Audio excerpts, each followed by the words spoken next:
Hello guys, good morning. This is the last video I said I would do on technical analysis, which is demand and supply, right? So I'm going to be explaining this topic, and it will take us some time for us to completely explain it, because this is one of the main topics in technical analysis that most experienced traders use, right? So if you did economics in your university days or secondary school, you understand that everything that involves goods, services, commodities, or anything, there's always a demand and a supply, right? There's always a demand and the supply. So there's always an economics behind its operation. So I'm going to walk us through some explanation, right, before I now go into the technical aspect of this particular topic. Yeah, so demand and supply is the relationship between buyers and sellers, right, in the market, that is used as a measure for price determination in financial markets, right? Now, let me go straight into some of the graphical illustrations. Now, this is a graph or a diagram to show the relationship between price and quantity, right? This one here, this is the graph that shows the relationship between that is for demand, that shows the relationship between price and quantity, right? You see, as the price increases, the quantity reduces, right? Then this is the graph that shows the relationship for equilibrium. Well, that is when both price and quantity are in equilibrium, which is this dotted line, right? Now, let's continue explaining. So, demand and supply has some laws that govern it, right? It has some laws that govern it. So, supply is the amount that is available, while demand is the amount that is desired or the amount that is wanted. If you are selling a product and let's say the price of your goods went down a lot, you will see that the demand for it to increase because the price is lower. But if the price of your goods went very, very high, there's high chances that the amount of people that are demanding for it will reduce. So you see that your demand has gone lower, right? So it's almost the same thing. I'll be explaining it, just that I'll be explaining it in terms of currencies. In this case, our products, or what we are demanding and supplying, is our currency pair, right? Now, this is a graphical illustration for demand and supply. Now, remember I said that when this is our supply zone, right, and this is our demand zone. Now, demand and supply is very, very similar to support and resistance. Remember when I was teaching about support and resistance, remember support is our base while demand is up, right? So when the price goes up, right, it encounters the resistance, and if that price region is strong enough, it goes down and to go and retest the support again, right? So now the demand and supply is similar to support and resistance. The only difference is that support and resistance covers just one single price region. That might not be one line like I drew here. This might be a price region, 0.1. Here is 0.0. Let's here be 0.2, and here is 0.1. Right? So in demand and supply, in support and resistance, this might just be one single price region, right? But the advantage of support of demand and supply over support and resistance is that demand and supply covers a range of price, like you can see in this diagram. You see here, from here, you understand? So it's covering this whole region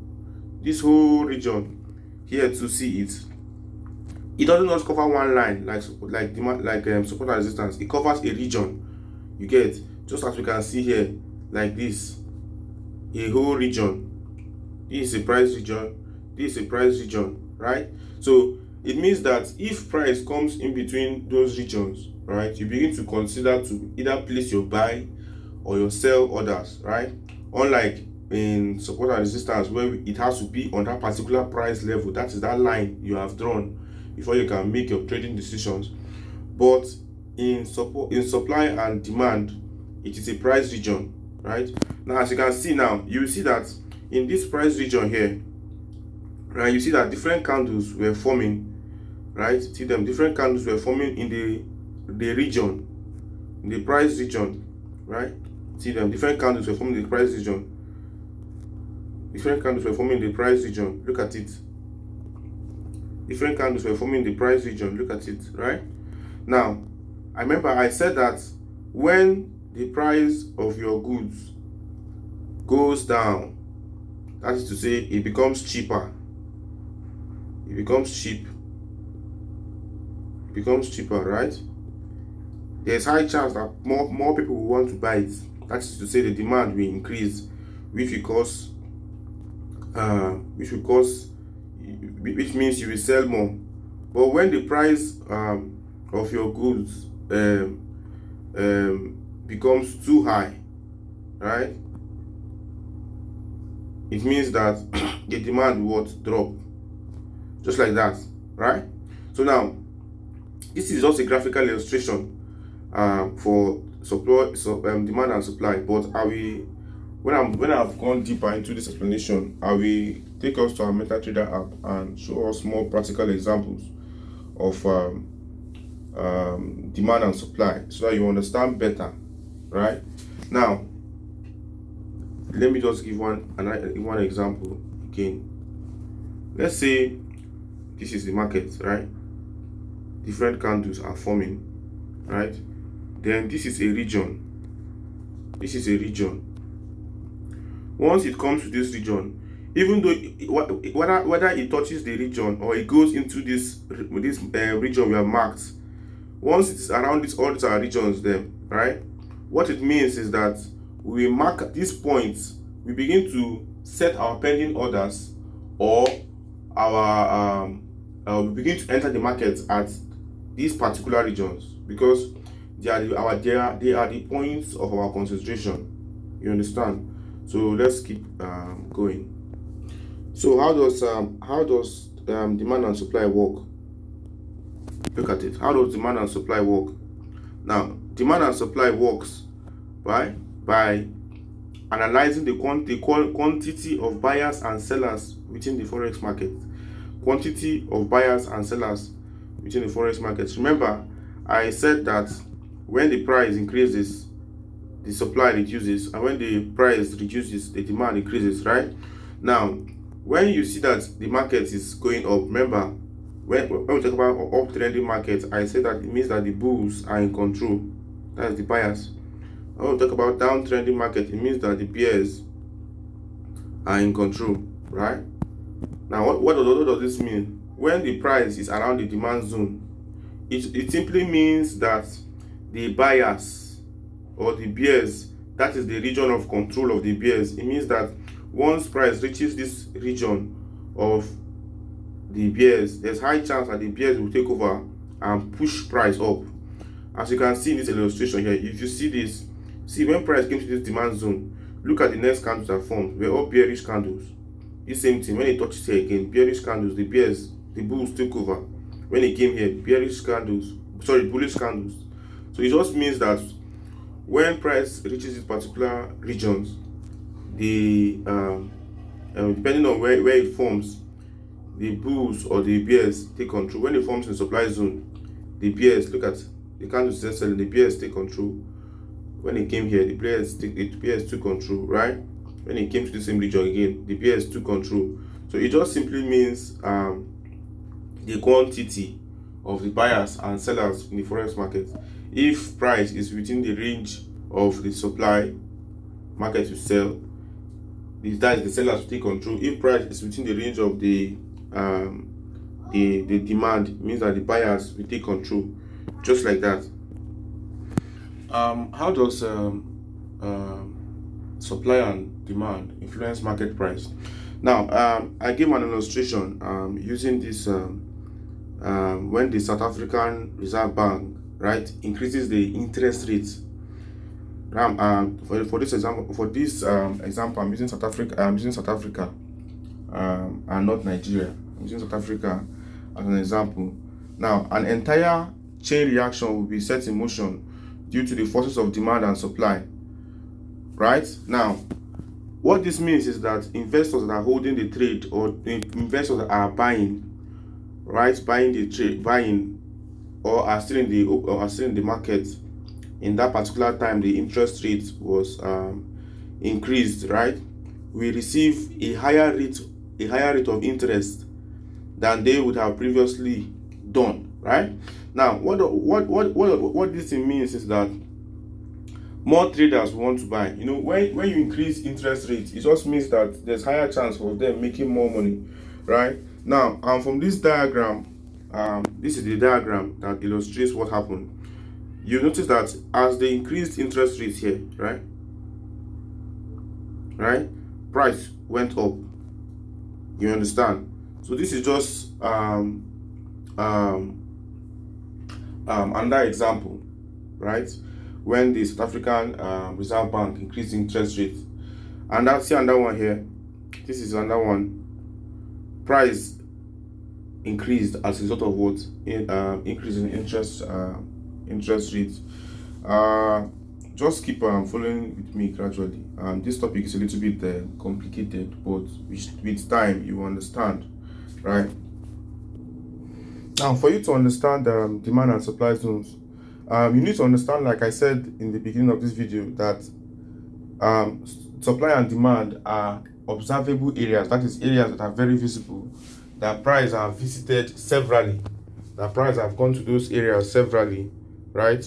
Remember, I said for support and resistance, price visits that same area, but the same price region. It must be around the same line. Unlike for demand and supply, where is the same price region. Now look at this chart, which is USD/JPY.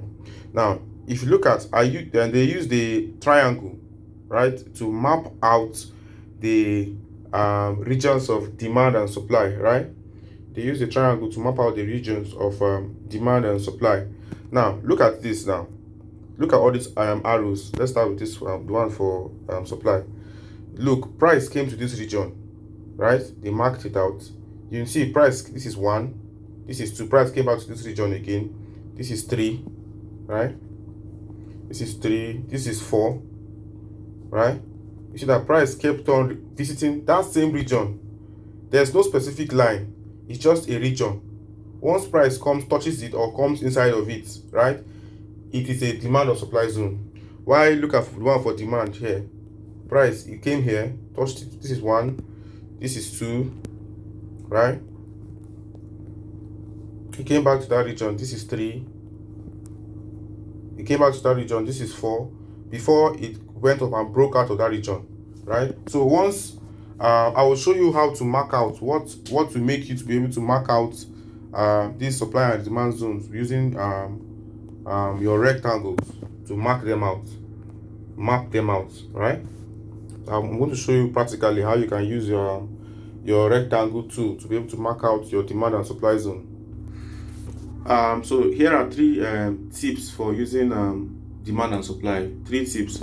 The first thing you must note is that you have to use longer time frames to be able to identify good demand and supply. Longer time frames, what I mean is time frames like H4, right, 4 hours, H4, D1, 1 day, W1, 1 week, right? Time frames like this helps you to identify stronger time frames. So what it means is that you do your analysis on these time frames, right? On these major time frames, right? When you do your analysis on these major time frames, then you can go to H1, right, to get your entries.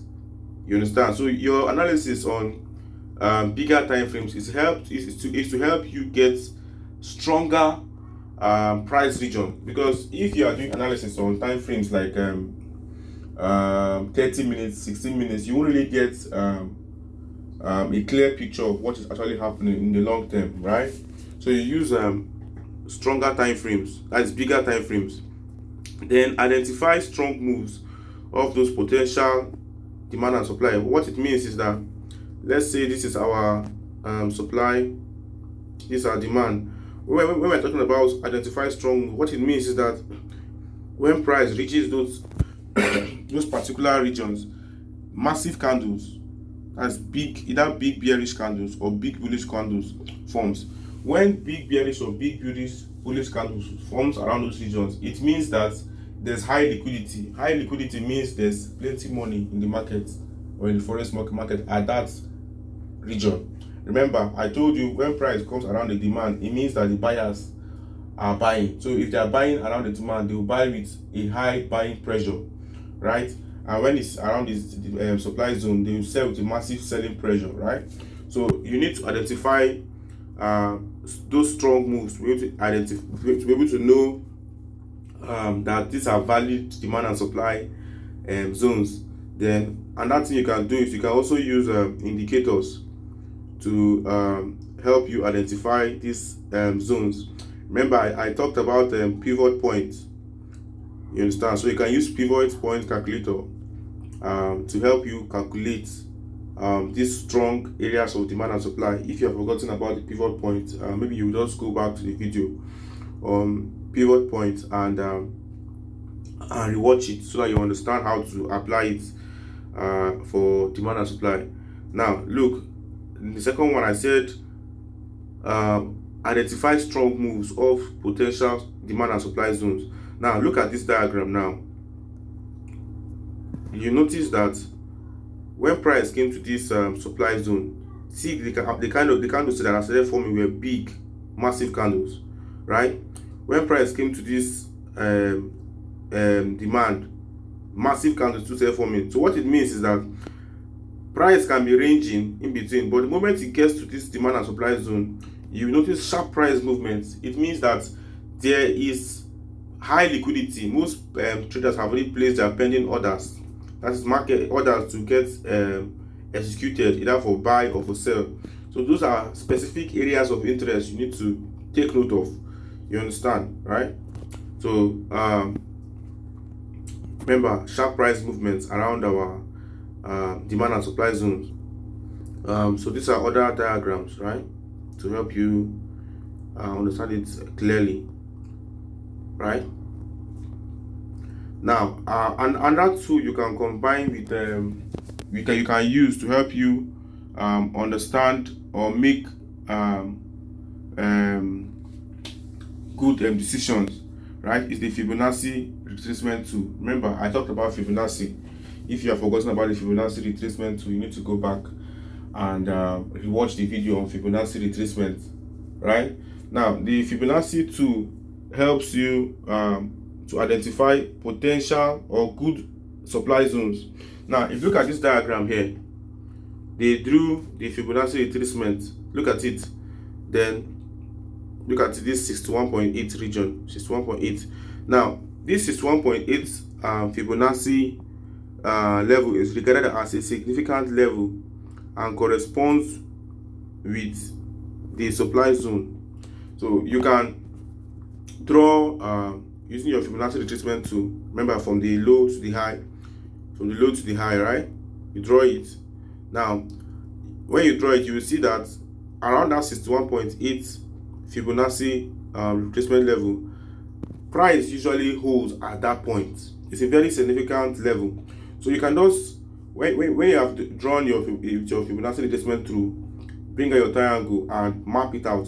But I will still show you guys how to identify areas that you draw these rectangles, so that you know exactly how to identify the demand and the supply zones.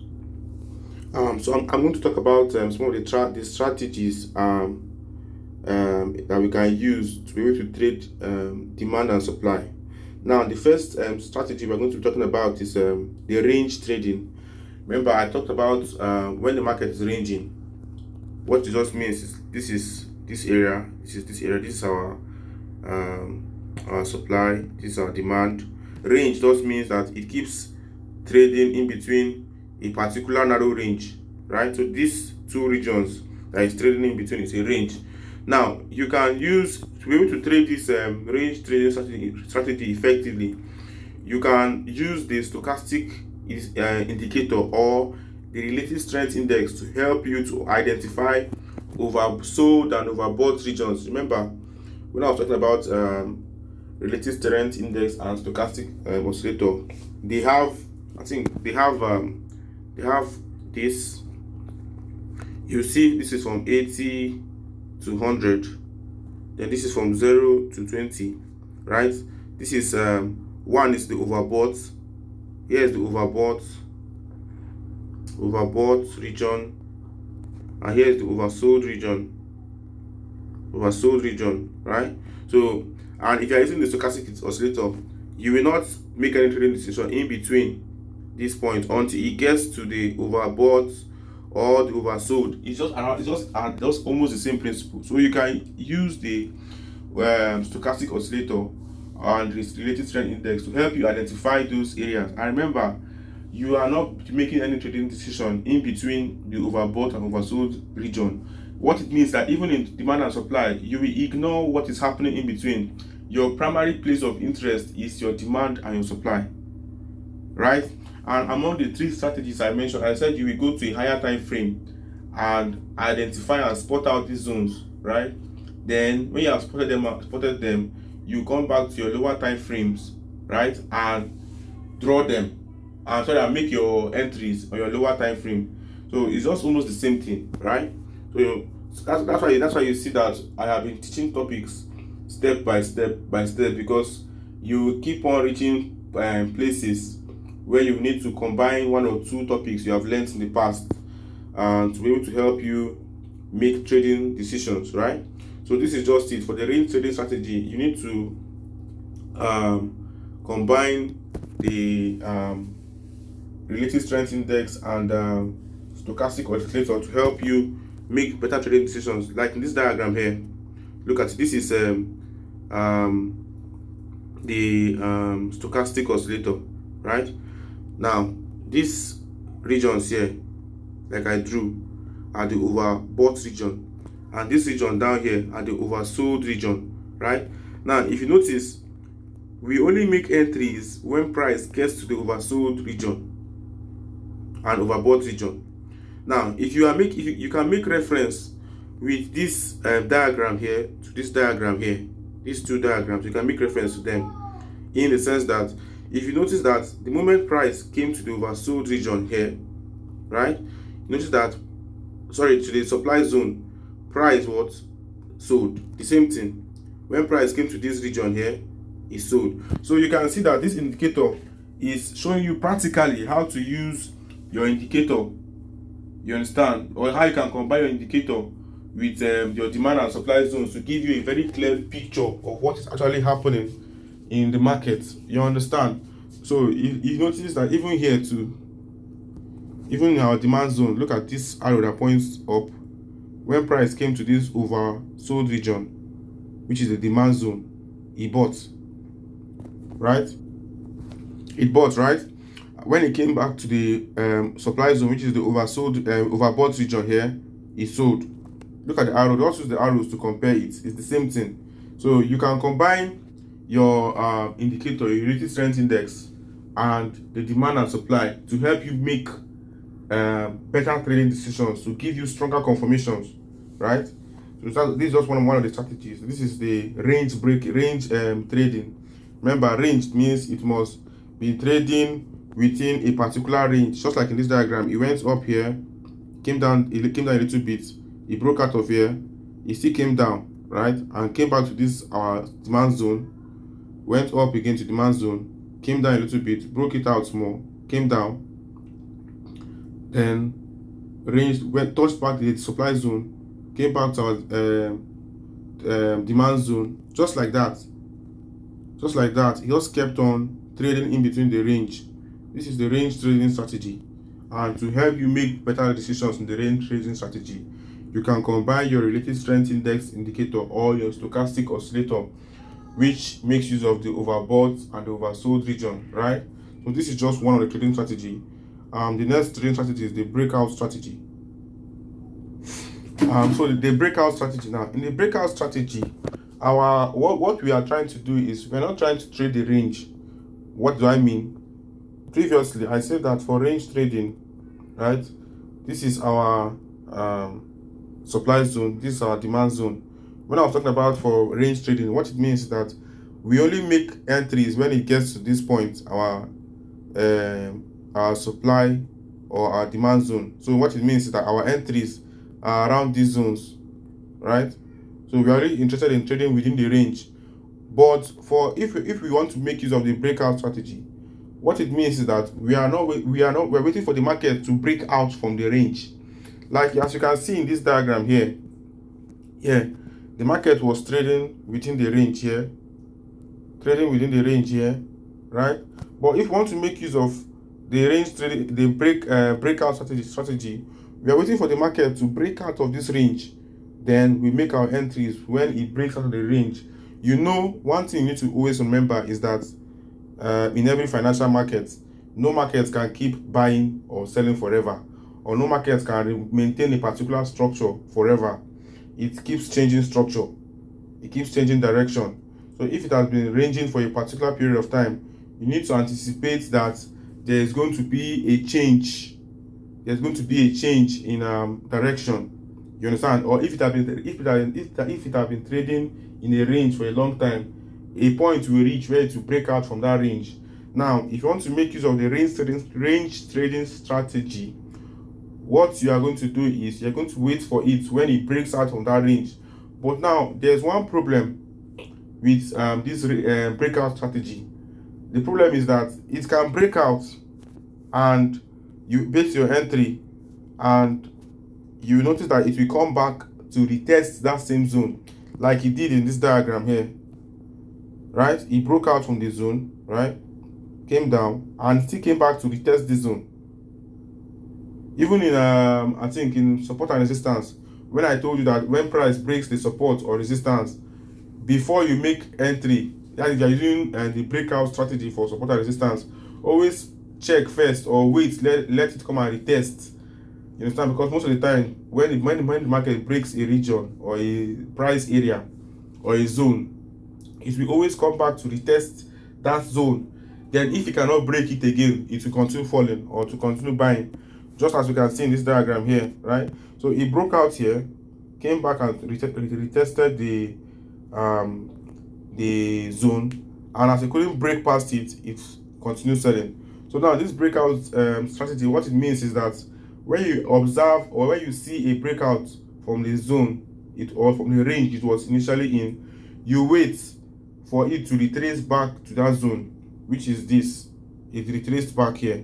When it now retrace and you get the confirmation candle that it is going to continue selling, it won't buy back up, then you can make your entries. You can make your entries around this region and sell down. You understand? So just like that. So these are some of the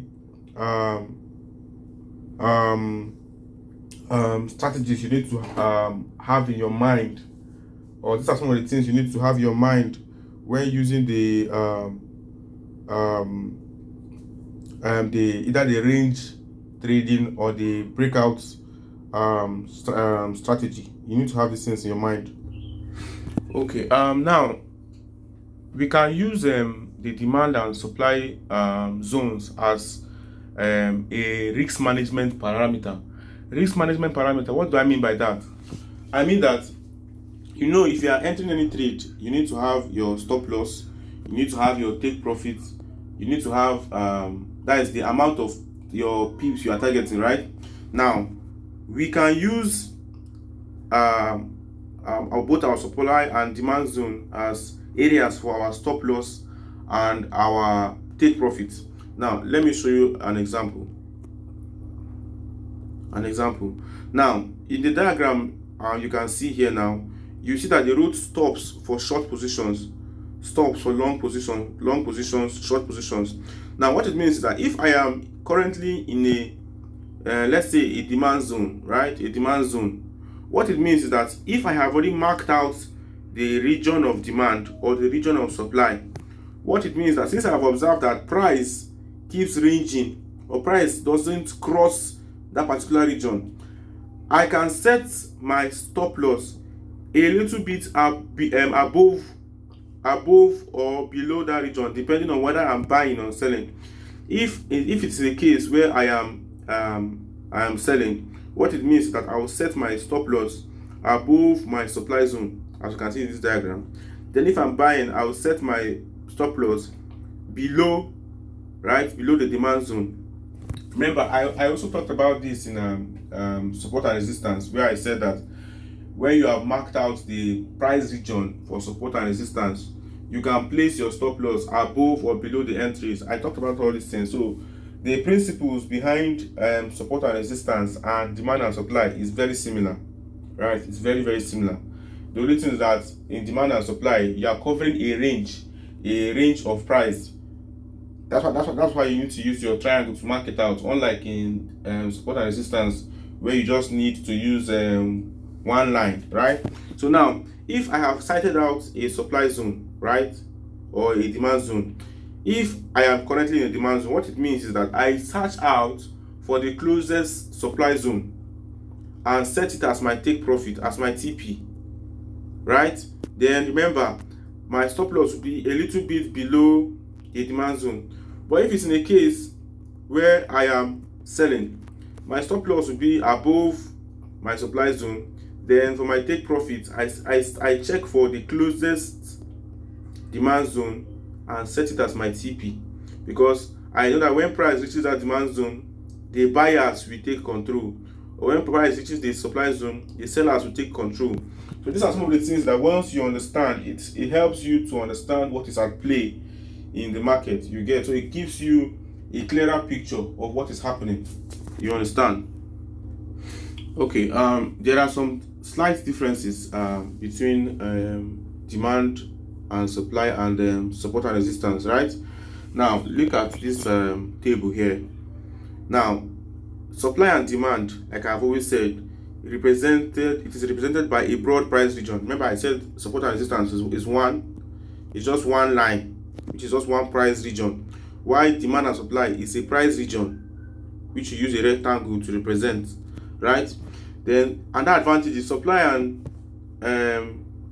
demand and supply it is easier to make entries, because unlike support and resistance where you have to wait for price to touch a particular line, in demand and supply, once it gets to that particular price region, you can make entries. You understand? Then support and resistance is defined by a key price level. Key price level, I mean just a line, right? Just a particular line, either for horizontal markets, right, or for trending markets. Trending market, that market is trending down or market is trending up. I talked about all these things in support and resistance, right? And remember, demand and supply zones are formed as a result of areas where price couldn't break.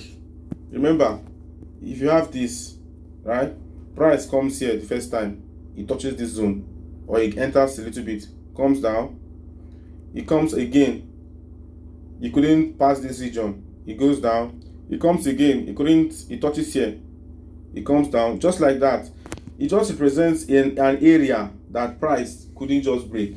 What it means is that if price has been testing these regions, testing it couldn't break it, testing it, what it means is that the moment price comes to this region again, and I want to enter, I can just place my sell immediately and place my stop loss above, then look for the next demand region and set at my TP and enter.